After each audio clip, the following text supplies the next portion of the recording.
How's it going, everybody? My name is Cameron White, and welcome back to your favorite monthly horoscope, this time for March of 2024, Virgo, Sun, and Rising. Thank you guys so much for being here, liking, sharing, commenting, subscribing. I love and appreciate every single one of you. We don't have a lot of time to waste. We have a lot to talk about this month, so let's go ahead and jump right into it. We are starting this month off with Venus entering Taurus on March 4th. Now, this is some pretty exciting news. Venus, the planet, of course, of love, money, value, what we're wanting to attract ourselves to, what we're wanting to connect to, is finally going to be going into her home sign of Taurus, where she has the tools and the resources that she needs available to her to do the job that she wants to do. And as Venus goes into Taurus, this is where Venus's job of creating value can be a lot easier done through security, through stability. Venus in Taurus wants those things to really come to fruition. Now, as Venus does go into Taurus, she's also going to be going into your 9th house. Now, the 9th house is all about our beliefs, our sense of spirituality, our faith, as well as higher education, far distance travel, foreign cultures, publishing. The 9th house rules a lot of different things, just like all the houses do. But as Venus enters your 9th house, this is where you might find some more luxury, or might be indulging a little bit more in your faith or in your practice. This might be a good time to maybe spend some money on or go traveling somewhere. Venus and Taurus going through your 9th house would be a very enjoyable time for that. There's not a whole lot to talk about with Venus and Taurus besides the fact that it is going to be experienced quite beneficially, and it's going to be going through your 9th house, so you'll be experiencing finer things and nicer experiences with far distance travel, or if you're in school, higher education might be a little bit better. If you're wanting to spend some money on books or learn something new, Venus and Taurus going through your 9th is going to be a great time to do those things. But also on March 4th is when we're going to be having Mercury retrogress back into Aquarius. Now, Mercury's been retrograding in Pisces for the past few weeks, and that's been happening in your 7th house. So there's probably been some miscommunications, some unclarity, and maybe some unsurety around relationships. And as Mercury goes back into Aquarius, this is where we can start looking at things mentally and logically like Mercury wants us to, but in a very rational way, and kind of help us put the pieces together and connect the dots a little bit more to make some more sense of things. Mercury in Pisces wasn't making too much sense of things. Mercury is in detriment there, and we'll talk about that in a minute. But as Mercury goes into Aquarius, this is about kind of connecting the dots and seeing where did things kind of go wrong, or where those miscommunications kind of happened. And as we move forward onto March 9th, that's when we're going to be having the full moon in Virgo. And this is going to be really exciting for you guys, because as the sun has been in Pisces, going through the mutable sign that brings us in as a catalyst from winter into spring, this is about changing. This is about kind of going, hey, where do I fit in? How do I feel about these things?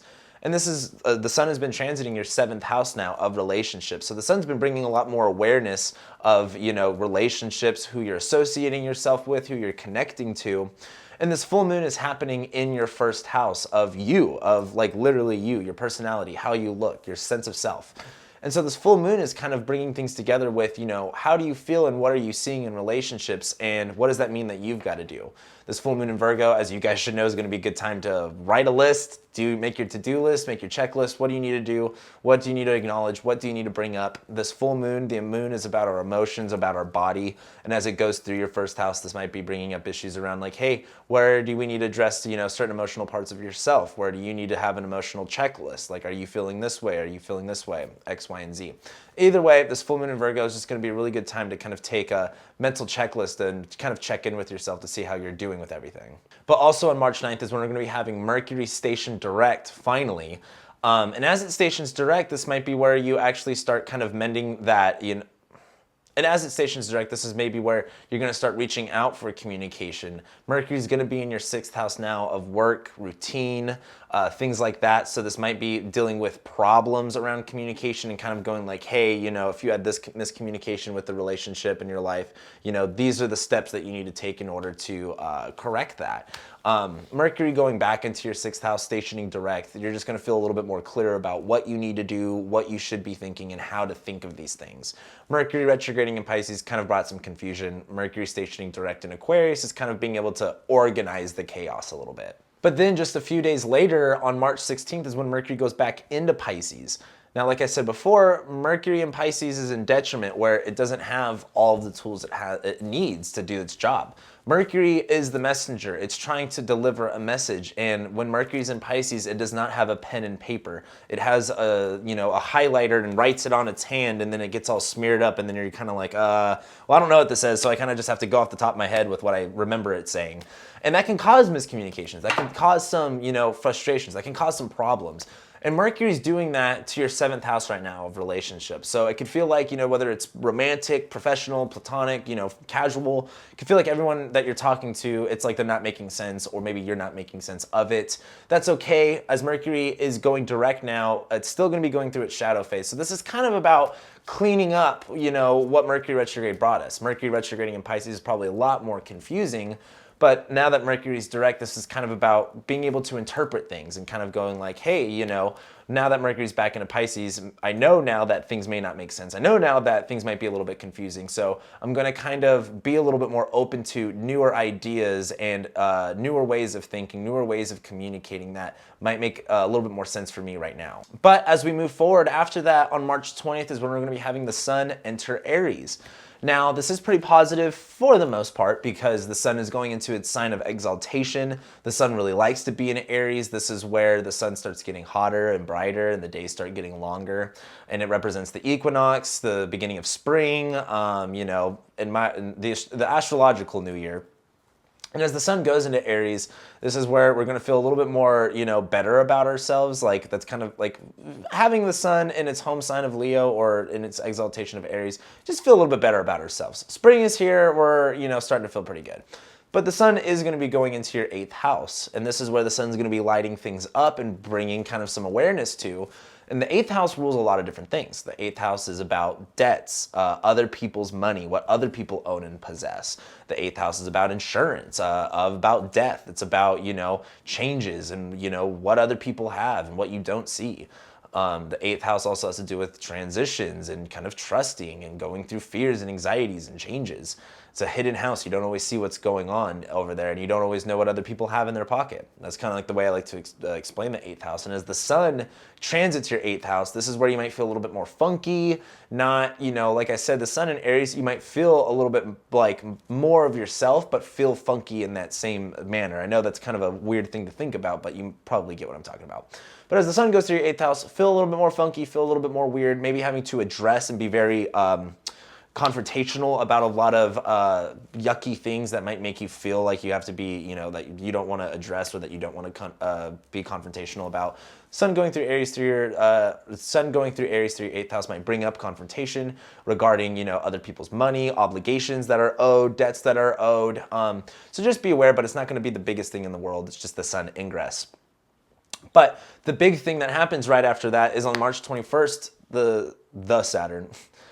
But the big thing that happens right after that is on March 21st, Saturn goes into Aquarius. And this is kind of like our big deal for the month because there's a lot to talk about with this. So first things first, Saturn is going to go into Aquarius, and it will be in Aquarius from March 21st until July 1st. So we get about 3 to 4 months of Saturn in Aquarius till it goes back into Capricorn. Then later on this year in December, Saturn enters Aquarius where it's going to stay for the next 3 years. So these next few months are really going to give us some insight into what the next 3 years are really going to look like and what they're going to bring up. Saturn has been in Capricorn for quite some time now, and Saturn's job, just Saturn alone, is about limitations, bringing walls, barriers, constricting things, concentrating things. Saturn likes to say no, but Saturn's also about where do we need to take more responsibility? Where do we need to be more mature? Where do we need to be more self-disciplined? Where do we need to, be more committed? Where do we need to, have more responsibility? And so as Saturn's been in Capricorn, it's been kind of going about this in a very corporate mindset way of what is the cheapest way to do it? What is the fastest and the most efficient way to do it? And, what system do we have to operate with that? And of course, this is Saturn and Pluto, so this has been a very old way of doing things. But now that Saturn gets out of Capricorn, Saturn goes into, and that's also been, by the way, Saturn's been in your 5th house, in case you didn't know. But the 5th house of love, romance, sex, children, art, creativity, it's probably been holding you really back there. But Saturn goes into your 6th house of your work, your routine, your habits, what you do every single day, your health as well. And so as Saturn goes into your 6th house, this might be where you find more problems, walls, obligations, dealing with health and your work. But this also might be where you take on more responsibility, be more self-disciplined, and have more maturity around your health, your work, your routine, and et cetera, et cetera. The big difference is these two paintings have different textures. And while Saturn was in Capricorn, like I said, it's very, what's the cheapest and the easiest way to do it? Saturn in Aquarius is kind of like, hey, what is the most rational way to do this? What is the most logical way to do this? What's gonna, make this work for both me and everyone else who's involved? Not necessarily what's the cheapest and easiest, but what is going to work better. So Saturn goes into Aquarius and goes into your 6th house. This is going to be opening up new opportunities and new ways to find how you work, to, manage your schedule and your day-to-day routine. And also, this might bring up some health issues, but this also might just, kind of have you be a little bit more responsible about what you're ingesting in your body, what you do every single day with your health, and what you're committed to when it comes to your health. Then right after that, on March 22nd, is when we have Mars conjoin Pluto. Now, I usually don't talk too much about these transits, but Mars conjoining Pluto kind of brings up a power struggle. And Mars has been in Capricorn for quite some time. We've been kind of working really hard on certain things. Mars has been in your 5th house of love, romance, sex, children. So it's been energizing that area, creating conflicts and fights in that area. And as Mars conjoins Pluto, this is kind of like that point where you either go hey, I'm too tired of this, and I need, something's got to give, something's got to change, or and you'll take a break, or you step away from it, or something needs to change. There's a problem with something, and you finally address any authority figures that are in your life that could be causing this strain. With this being in the 5th house of love, romance, sex, if you have kids, they might be being really problematic right now. If you have any love or romantic interests, you might just not be feeling it, or it might be really intense, just kind of depending on who you are, I guess. But this is going to be kind of interesting. Just kind of beware of this. It might be a little bit heated, might be a little bit intense, but nothing that we're not going to get over. But the exciting thing is right after that, we have this new moon in Aries going on. Now, I say exciting because it's going to be exciting for a lot of people. I don't know how exciting it's going to be for Virgo risings, but with this sun and the moon, the new moon going on in Aries, this is kind of about resetting our intentions on what are we focused on? What are we creating? What are we initiating? What are we beginning? Where are we finding identity in? And as this happens in your 8th house, which it does every single year, of other people's money, debt, and anything 8th house related, this is going to give you that sense of renewal, and that sense of being able to kind of feel firm in your experiences. It's kind of I feel like a new moon in Aries in your 8th house is kind of getting shocking news, and when someone gets shocking news, they slap me or something, and you get slapped, you're bah, that's gonna be kind of how it feels, or if you've been sleeping and someone just dumps a bunch of water on you, and you're kind of wow, I woke up. That might be what this new moon in Aries kind of feels like for you guys. It might kind of help you get the ball rolling on a few other things. But then we end this month with Mars ingressing into Aquarius, where it will conjoin Saturn. Now, this is a pretty big deal because Mars is going to conjoin Saturn at 0 degrees Aquarius, and later on this year, at the end of this year, in December, when Jupiter enters Aquarius, Jupiter is going to be conjoining Saturn at 0 degrees Aquarius. So, may not be the biggest thing, may be a big thing, we'll see. But I just want to make the mention that whatever happens at the end of this month may come up in a really big way at the end of this year. So kind of be paying attention to what's kind of going on, especially for you guys, for your work, your health, your routine, what you're doing every single day.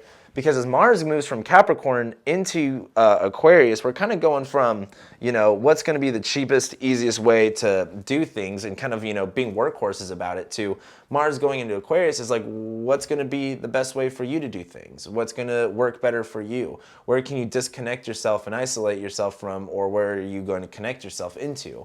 Mars going from your 5th house brings conflicts and fights in romantic situationships and children, and brings those fights and conflicts into work areas, maybe with coworkers or employees if you own a business. But as Mars conjoins Saturn, this is going to be about kind of going hey, how do we handle and how do we actually address these issues?